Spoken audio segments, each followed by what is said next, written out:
toutes et à tous, je suis ravie de vous retrouver dans ce nouvel épisode de podcast. Je suis Aurore, l'étoile des neiges, et voici le 4e épisode de podcast. Bienvenue! Tout d'abord, je voudrais remercier infiniment toutes les nouvelles personnes qui sont inscrites à ce podcast. Voilà, bienvenue à vous, merci pour vos encouragements, merci pour les petits mots gentils que vous me laissez. Voilà, merci vraiment, c'est vraiment une chouette aventure. Voilà, donc on va commencer tout de suite avec du tricot. Un peu de couture, j'ai un peu eu le temps, il faut dire qu'il s'est passé quand même pas mal de temps depuis le dernier épisode de ce podcast. Et ensuite, nous passerons à un peu de bricolage, de blabla et surtout quelques lectures de livres de couture et un petit peu de laine. Voilà, allez, on commence tout de suite avec le tricot. Tricot. Demain sortira le nouveau patron de Elong avec Anna, le pull Suzy. Alors j'ai testé ce pull qui est une pure merveille. Je vous la montre tout de suite, hein, j'attends pas, voilà. C'est un test qui n'était pas secret puisque je crois que les participantes au Knitich pouvaient le montrer, donc je vous le dévoile. C'est une tuerie de douceur, ce pull.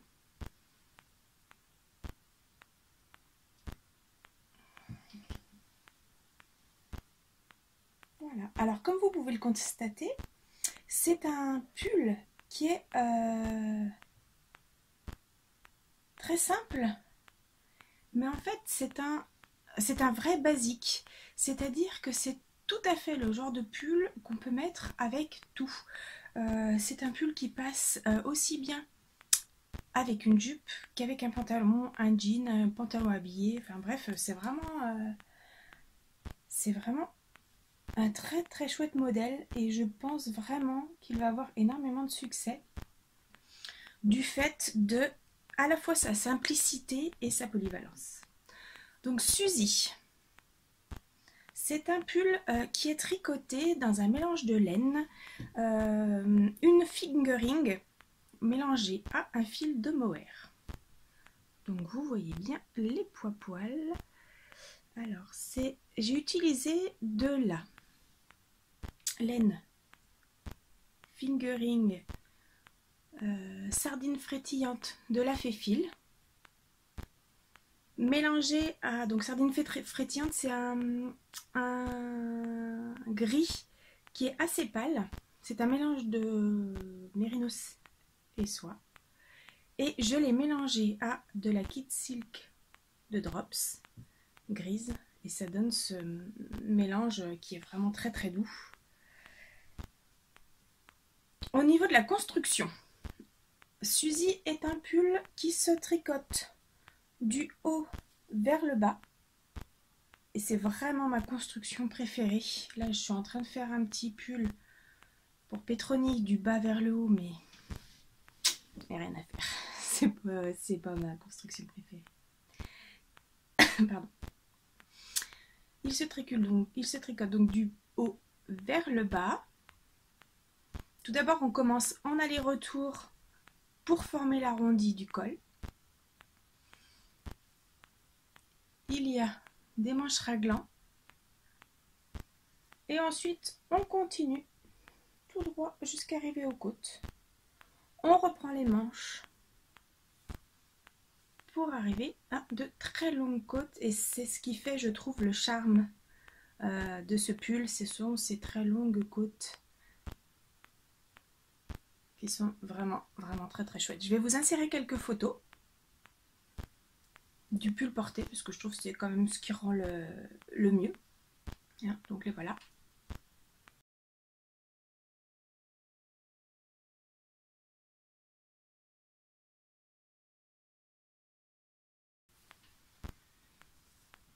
C'est un pull qui est absolument parfait pour les débutants. C'est-à-dire que toutes les étapes sont parfaitement expliquées. Il y a des liens vidéo à chaque étape qui pourraient paraître un petit peu compliquées. Et je pense que c'est vraiment intéressant aussi pour les tricoteuses qui sont un petit peu plus expérimentées, parce que il y a peut-être certaines techniques que vous ne connaissez pas encore et qui vous permettront de progresser un peu en tricot. Voilà. Donc je ne peux que vous recommander ce pull, vraiment le basique, qui passe avec tout. Vous pouvez le faire dans toutes les couleurs, ça passera, ce sera très chouette. Je pense qu'un rose pourrait être fort sympathique. Un rose un peu là, comme ça, là, comme vraiment le pull doudou barba papa en fait. Pourrait être vraiment un pull très très chouette. Donc, date de sortie de cette petite merveille de douceur, lundi 5 novembre. C'est Suzy Olonga Vekana, un petit peu de pub supplémentaire.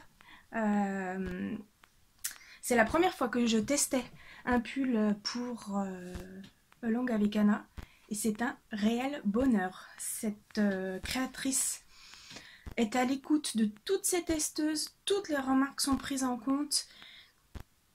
Voilà, on avance dans le patron au fur et à mesure des rectifications, donc jamais on est perdu vraiment dans sa proposition de test. Voilà, c'était un vrai bonheur de tester pour Anna. Donc je ne peux que vous encourager à suivre son patron qui est hyper clair. Voilà, allez-y, foncez. Foncez, foncez, c'est vraiment un chouette patron. Vous ne pouvez que y aller. Deuxième projet, alors un petit peu le projet voilà, que je m'étais pris au début de l'été. Je vous avais montré les laines que je pensais utiliser pour tricoter les chaussettes de Petroni, puisque je vous disais que Petroni, même l'été, ne dort que rarement sans chaussettes. Donc je lui ai tricoté des chaussettes. Attention les yeux, ça flash. Voilà, il y en a bien deux. La deuxième était très très longue à produire. Pourtant, en 4 jours, je l'ai fini la chaussette en fait. Voilà. Alors j'ai eu un petit souci, je les ai tricotées à bien 2 mois d'intervalle, hein, les deux chaussettes. Hein, et avec le même nombre de mailles. Donc là, on est bon au niveau de la longueur. Mais alors, je me suis aperçue que je tricotais de plus en plus lâche.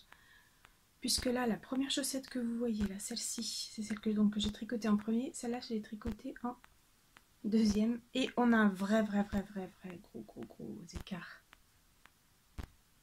de tricot, quoi. Je ne sais pas ce qui s'est passé.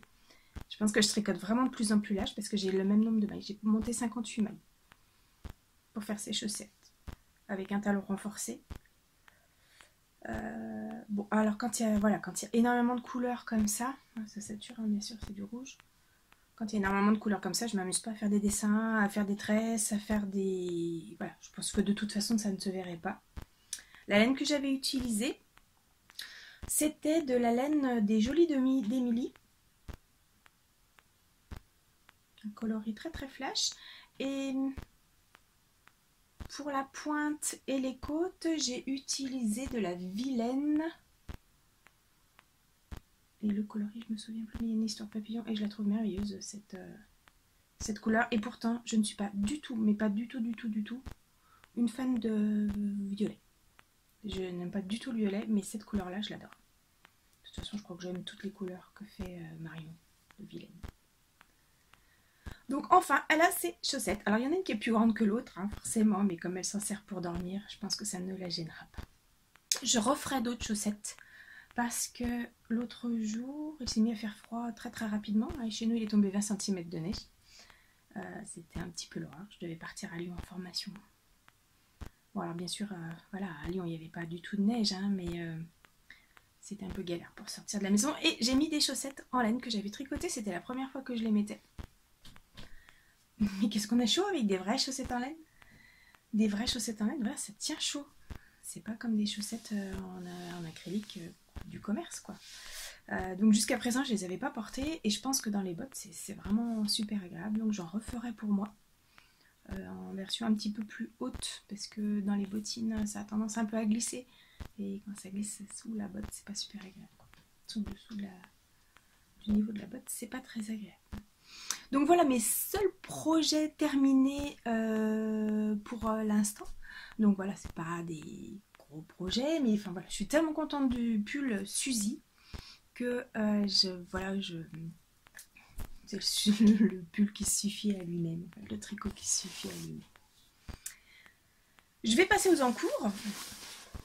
Je vous avais parlé dans le dernier épisode d'un pull toujours au Longue avec Anna, de Longue avec Anna, que je tricote également pour Petroni. Il faut dire que Apolline, ma grande, ne supporte pas d'avoir chaud.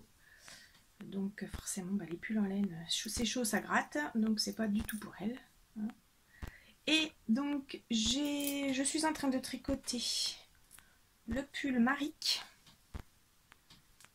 Donc je suis au jacquard, donc vous n'allez pas avoir grand chose. Voilà la couleur, c'est à peu près la bonne. C'est un bleu vert canard. Alors, ça rebique un petit peu en bas. Je pense qu'au blocage, ça devrait partir. Voilà. Et donc hier j'ai commencé le jacquard.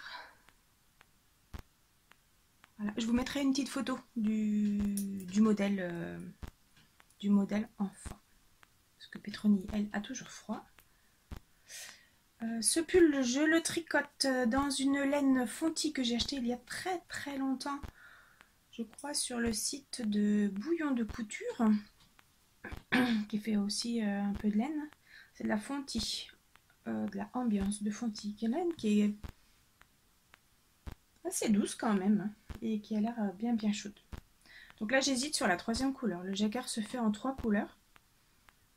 Et j'hésite sur la troisième couleur. J'avais pensé à un orange, mais j'ai peur que ça soit vraiment flash, quoi. Un orange avec le... Alors ça va bien avec... Ça va très bien avec ce bleu canard. Mais ça fait peut-être un peu plus masculin. Donc là j'ai utilisé un violet. C'est vrai qu'on voit pas hyper bien. Le contraste, c'est pas terrible. Voilà. Et un beige. Donc je sais pas. J'hésite peut-être un jaune, peut-être un rouge. Rouge avec le violet, j'ai peur que ce soit un petit peu... peut-être pas assez contrastant, en fait. En termes de tricot, c'est tout ce que j'ai à vous montrer pour cet épisode. Je voulais tout de même vous parler en termes de matériel tricot. Je vous avais évoqué l'achat d'aiguilles Chiagou. Voilà. Que je suis en train d'utiliser sur ma Memory Blanquette. J'avoue que ce sont des aiguilles qui sont très agréables à utiliser. Le câble est très très souple, donc c'est vrai qu'on n'est pas du tout gêné par le câble. Elles sont très légères, très très légères, vraiment on les sent à peine dans les mains, mais c'est peut-être presque ce qui me gêne en fait. Du coup je trouve que je suis moins précise parce que je ne sens pas les aiguilles. Alors tout le monde ne tarit pas d'éloges sur ces aiguilles merveilleuses. Alors c'est vrai que c'est vraiment de la très haute qualité, hein. Ça il n'y a pas à dire. Ce que j'apprécie particulièrement, c'est le fait que ici, là, il n'y a absolument aucune démarcation. Donc là ça glisse sans aucun problème, hein. Le tricot là glisse sans problème sur le câble. Là, il n'y a pas de... Au niveau de la jonction, il n'y a pas du tout d'accroc. Non, c'est des super aiguilles en fait. Voilà, ça y est pas à dire, c'est des super aiguilles. J'aime bien mes Aya Aya, moi, hein, avec le fil bleu. Et j'ai des Aya Aya qui tournent. Et là, je me demande si ce sont pas celles-là d'ailleurs. Oui. Ouais, je sais pas si vous allez voir. Mais en fait là, vous voyez, ça tourne. Et ça, je trouve ça vraiment génial. Celle-là non plus n'accroche pas. Ça n'accroche pas. Mais voilà, ça, je trouve que le fait que ça tourne, du coup, ça évite pas mal au câble de se tourner sur lui-même. Donc ça, ce sont des Ayaya et je les adore vraiment. Je pense que ce sont peut-être même plus mes aiguilles préférées que les Chiago. Voilà, on a déjà fait le tour des projets tricot. Je voulais vous parler d'un coup de cœur pour un patron qui est sorti. C'est un patron de Nadia Crétin-Le-Chêne. Ce n'est pas son dernier patron parce qu'il me semble qu'elle en a encore sorti un, donc elle était très très productive. Et celui-là, il m'a carrément tapé dans l'œil. C'est le bretzel. Et je le trouve vraiment très très beau. Enfin, vous le voyez en noir et blanc, donc c'est vrai que ça rend pas grand chose. Je voulais vous montrer le dos. Est-ce qu'il y a une photo? Ouais, j'ai pas de photo du dos. Mais c'est marrant. Il va manquer une page. C'est pas grave. Dans le dos, en fait, on a la même tresse qui ressemble effectivement à une tresse de bretzel. Et donc dans le dos, il y a 3 tresses les unes à côté des autres. C'est un tricot qui se fait en déca.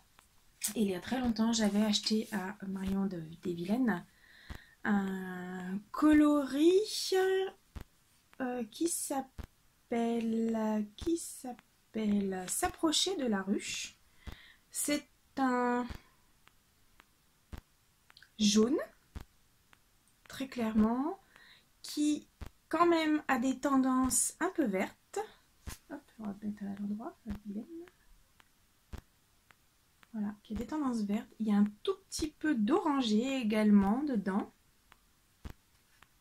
Une toute petite pointe d'orangé. Vraiment, c'est un coloris qui est assez subtil. Et je pense que pour un bretzel, le mélange des deux serait vraiment sympa en fait. Donc ça, je pense que ce serait un de mes prochains projets. En plus, c'est d'une douceur absolue parce que c'est de la MCMDK. Donc mérino, cachemire et nylon. Donc ça évite comme ça la... Je pense que pour les frottements c'est pas mal. Donc ça sera un de mes prochains projets. La dernière fois je vous avais parlé du projet Sirva qui sera certainement aussi un de mes prochains projets comme je vous avais dit. Mais je ne vous avais pas montré le modèle. Voilà. J'aime beaucoup cette tresse. C'est un modèle, le Sirva de Marie-Amélie Design. Et que je comptais faire dans un verre qui est très similaire à... Il est pas... Je reviens. Hop là.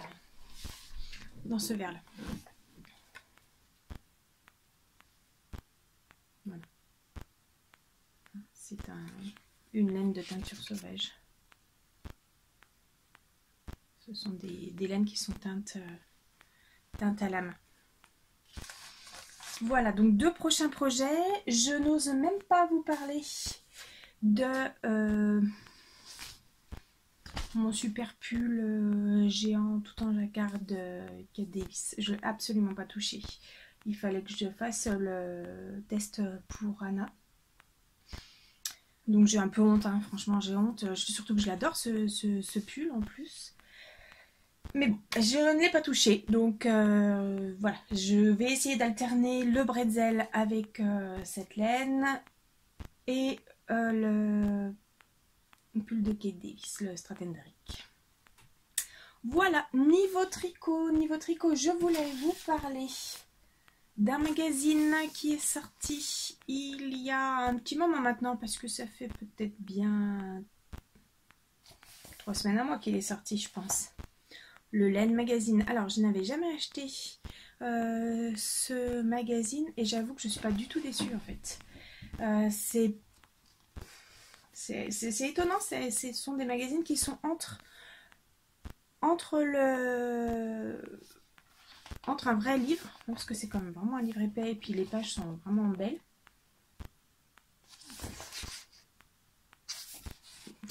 C'est un peu l'idole de tout le monde, Stephen West. C'est entre un livre et un magazine. C'est très, très étonnant. Donc il y a de très belles photos. Il y a de nombreux modèles qui m'ont tapé dans l'œil. Vraiment, voilà, je pense pas que je dévoile trop de choses. Surtout que je crois que le prochain numéro est déjà déjà en préparation. Alors, il y a ce modèle de châle que je trouve très joli. J'aime beaucoup la couleur qui m'a tapé dans l'œil. Il y a également un petit pull qui s'appelle Poète, qui me plaît beaucoup, beaucoup. Où est-il? Là, le voilà. Je ne sais pas si vous voyez grand chose. Il y a énormément de brouillard aujourd'hui chez moi. Donc la luminosité, c'est pas ça. Donc c'est un pull en laine très très fine avec de très discrets, mais bien présents, des torsades. Voilà, donc celui-là, il me plaît beaucoup. Je sais que la laine est en vente sur le site de la laine des îles, ou des laines des îles, qui fait uniquement des laines qui sont produites localement dans des îles. Généralement au nord bien au nord de la France, quoi. Donc, pas forcément des îles françaises, hein, mais donc très chouette, très chouette magazine. Ah si, il faut quand même que je vous montre le modèle star de ce magazine. C'est dommage, on ne le voit pas tellement ici. C'est celui-là. On n'allait rien voir. Le Sod et la Bien-Aimée, qui est donc une boutique de laine à Paris. C'est une teinturière indépendante. Donc la Bien-Aimée a fait des kits. Et elle a fait une version en orangé qui est absolument splendide. Et les torsades ressortent vraiment d'une façon parfaite. Donc là, ils l'ont fait dans un coloris bleu foncé. Et c'est presque dommage parce que les torsades ne ressortent pas autant qu'elles devraient. Ensuite, nous allons passer, maintenant que cette partie tricot est terminée, à la couture. Alors, couture.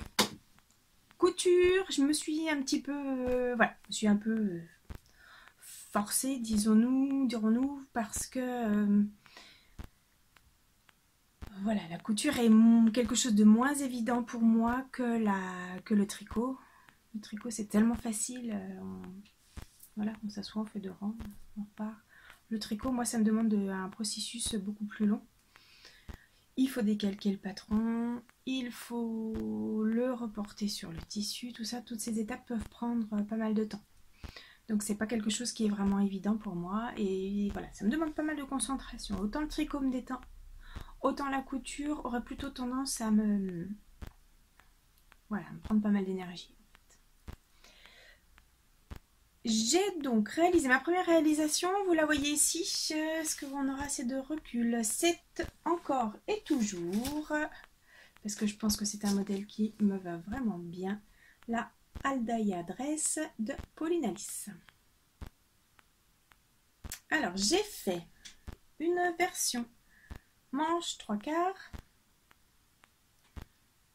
avec le décolleté en V. Oh là là, c'est terrible. J'essaie de prendre un peu de recul. Voilà. Donc le décolleté en V et la jupe patineuse. Hein, donc il y a pas mal d'ampleur que j'ai rallongé de 4 cm. Pardon. Donc là vous voyez pas, mais elle m'arrive à peine en dessous du genou. Quoi dire? C'est toujours une robe vraiment merveilleuse. Hop là, oh, ça va mieux comme ça, je suis éblouie. C'est une robe qui est vraiment passe-partout, quoi. C'est bien taillé. Alors j'ai repris la même taille que la dernière, sauf que celle que j'avais faite, je l'avais faite dans un jersey qui était assez peu extensible.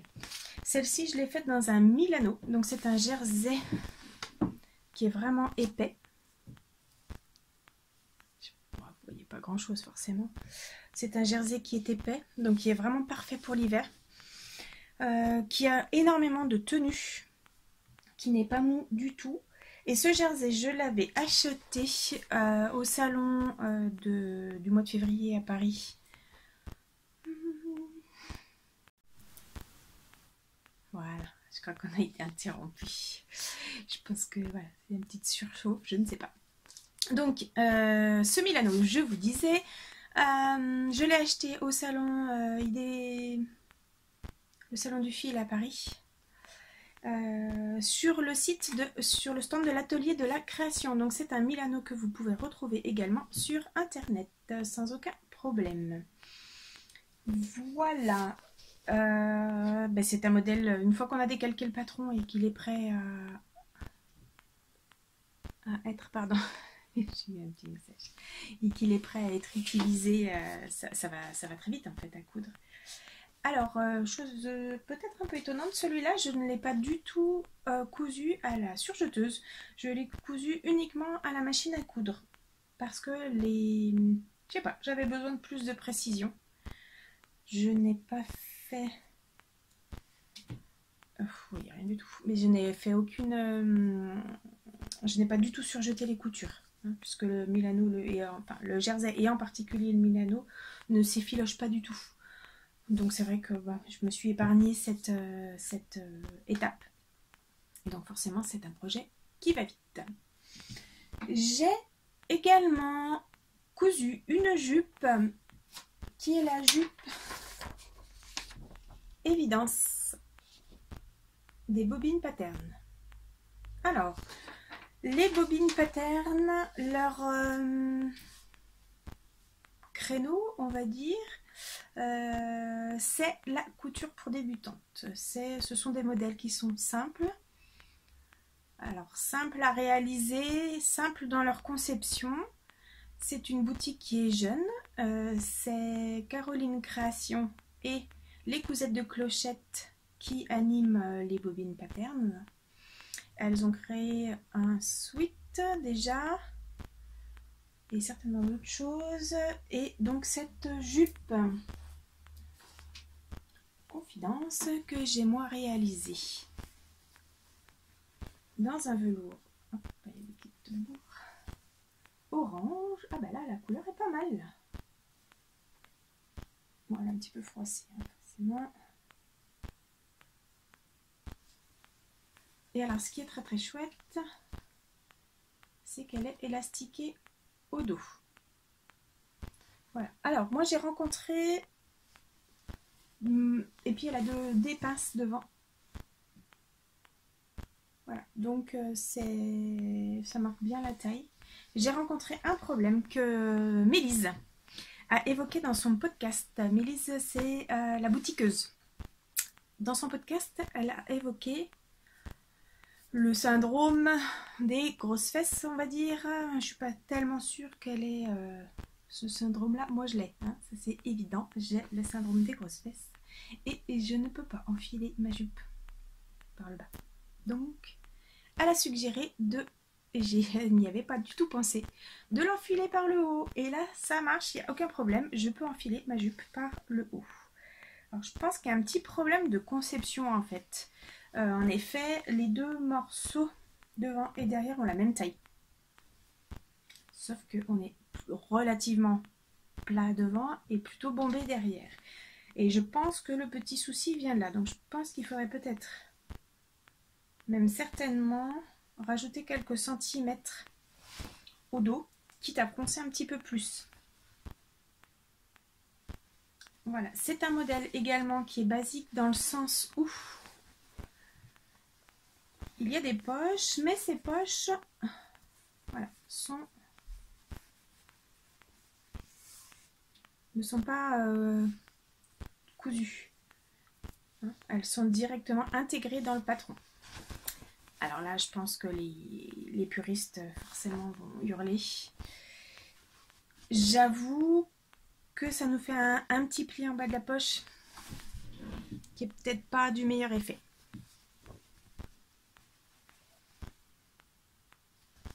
Voilà, et j'ai rencontré également une difficulté au niveau de la ceinture. Alors je sais que depuis elles ont fait un tuto pour expliquer comment procéder. J'avoue je l'ai pas, du coup voilà, comme j'ai cousu ma jupe avant qu'elles éditent ce tuto, je n'ai pas regardé, voilà, je l'ai pas regardé, c'est pas bien. Mais je pense que ça peut aider à la faire. Donc on peut la faire dans un tissu en coton, en velours, en jersey. Je pense que bon, faut essayer. Désolée, je sais pas ce que me fait mon téléphone, on a encore été interrompu.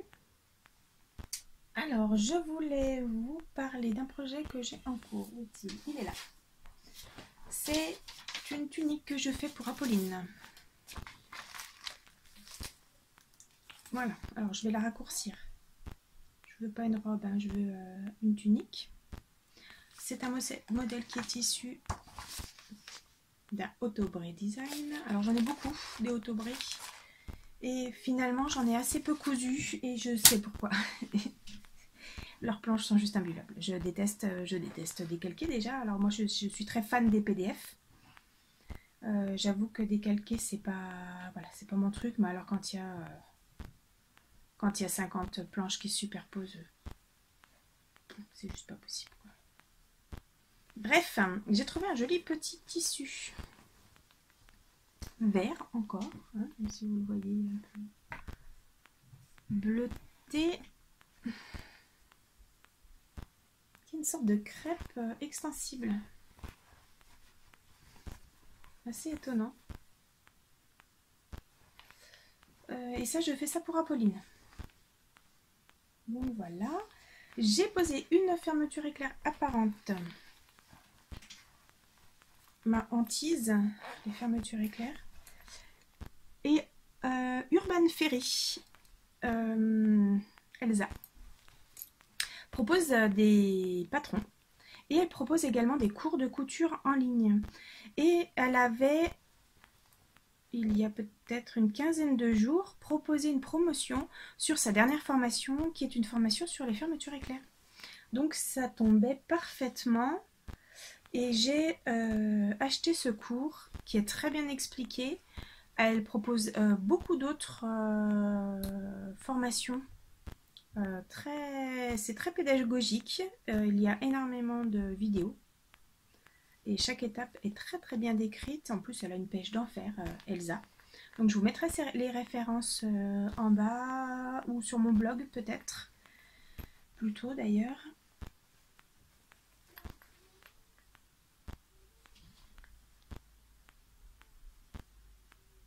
Donc je suis assez contente de ma fermeture éclair. Voilà. Donc ça c'est le projet couture qui est en cours.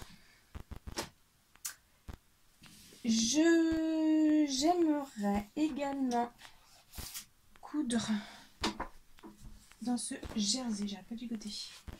Oh, du vert canard. Ou du bleu canard. Moi je le vois franchement vert. Franchement vert, j'ai dit. Hein. J'ai pas dit bleu, j'ai dit vert. Il y a du mal. Qui est une sorte de jersey assez peu extensible. Trouvé dans ma mercerie à Ambérieu-en-Bugey, le tissu des Ursules. Je souhaiterais faire ce t-shirt. Je pense que ça irait super bien avec la jupe Confidence. Donc ce t-shirt, vous avez dû pas mal le voir, hein, c'est la Maison Victor qui fait ce modèle. C'est un modèle cache-cœur avec resserré en bas par une bande de jersey. Voilà, donc ça c'est mon prochain projet couture. Je voulais vous parler de quoi d'autre? De mes petites boucles d'oreilles que vous voyez là. J'ai eu la chance... il y a quoi? 3 semaines peut-être maintenant, d'aller à l'atelier de la création à Lyon à l'occasion du lancement de la laine L'Or de Fibre et compagnie, de Fibre Collection. De Fibre Collection. Bon, je suis confuse, mon téléphone me fait des misères aujourd'hui, je sais pas, il doit un petit peu surchauffer, je ne sais pas. Je voulais vous parler donc du lancement de la collection, du lancement de la nouvelle laine de la collection de Fibre Co. C'est une laine L'Or que je n'ai pas achetée parce que je l'estime un petit peu trop rustique pour les projets que j'ai.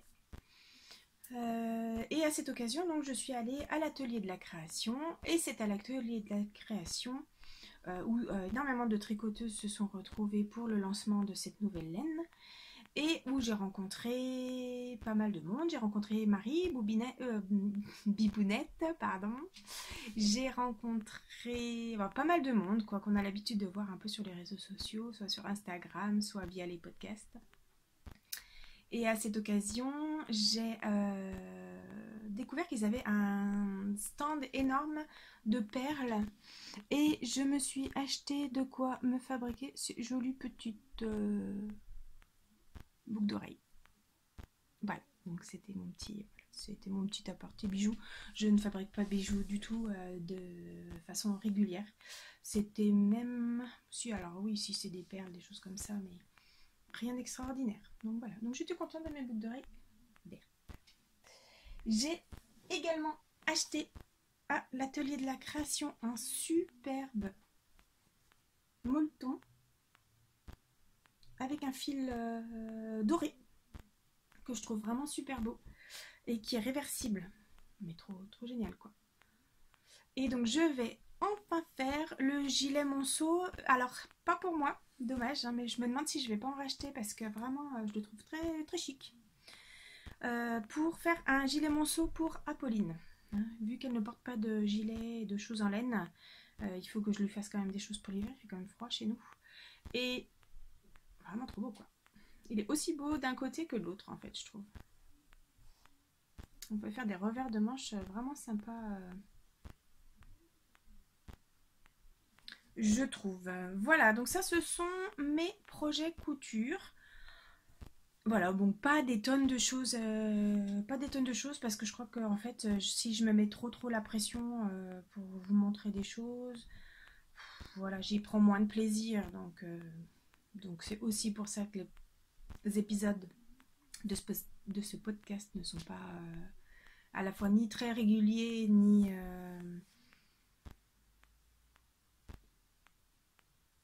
voilà, ni très souvent fournis comme certaines peuvent faire. J'admire le fait de faire autant de choses. Alors, je travaille. Voilà, mon téléphone me fait des misères. Je vais être obligée de conclure un petit peu rapidement.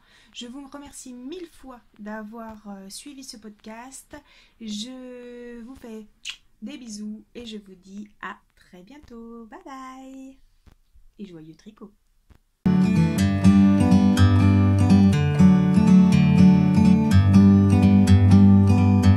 Like a bird on a tree,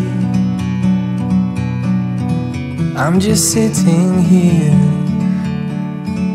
I got time, it's clear to see. From up here, the world seems small.